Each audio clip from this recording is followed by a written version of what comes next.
saya rasa Batang ini juga tadi sudah disampaikan oleh Bapak Menteri Investasi dan Bapak Presiden, dilengkapi ya dengan status sebagai proyek strategis nasional dan juga mendapatkan Perpres khusus Perpres 106 2022 yang memungkinkan semua kementerian dan lembaga itu bersama para BUMN juga membantu kami sehingga percepatan pertumbuhan pembangunan itu bisa terasa dan itu sangat meningkatkan keyakinan para investor untuk segera mengambil keputusan untuk bisa masuk, mulai membangun dan bergabung di kawasan kami.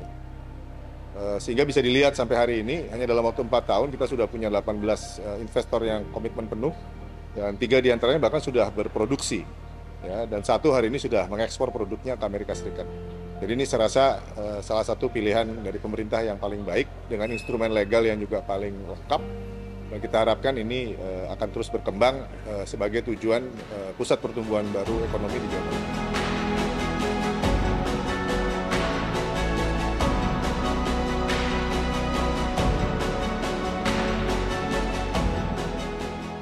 Ya, melengkapi Pak Yadi tadi, strategi yang menarik sebenarnya dari beberapa benchmarking yang sudah kami lakukan dalam 2-3 tahun terakhir. Pengembangan kawasan industri itu tidak simply coupling industri. Ya, selain infrastruktur utilitas, juga kita mesti mulai membangun kotanya secara bersamaan. Karena terbukti ini kami dalam 2 tahun terakhir ini saja, permintaan akan residensial, permintaan akan area komersial, permintaan akan hotel, itu sudah muncul dari sekarang. Jadi kami sepakat dengan holding dan saya yakin juga holding sudah mendukung bahwa pengembangan Batang itu tidak simply kawasan industrinya, tapi juga kotanya itu sendiri.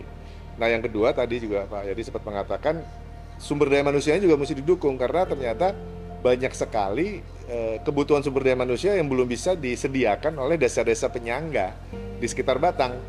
Nah ini membutuhkan sebuah proses edukasi, proses pelatihan, proses peningkatan kapasitas yang menurut saya akan match dengan kebutuhan investor strategis yang tadi Pak Yadi katakan kalau investornya sudah berteknologi tinggi tapi tenaga kerjanya nggak dipersiapkan untuk itu, malah nanti yang mendapat manfaat tenaga kerja dari luar Jawa Tengah misalnya, dan itu kan akhirnya tidak memecahkan masalah pengentasan kemiskinan dan penciptaan lapangan kerja buat masyarakat Jawa Tengah. Jadi 2 strategi itu juga kami akan lengkapi, jadi penyediaan fasilitas penunjang untuk kota baru, kota pendukung kawasan industri. Kedua, transformasi sumber daya manusia untuk siap nyambut gawe bagi industri inovatif, industri modern, industri masa depan yang akan masuk ke Batang.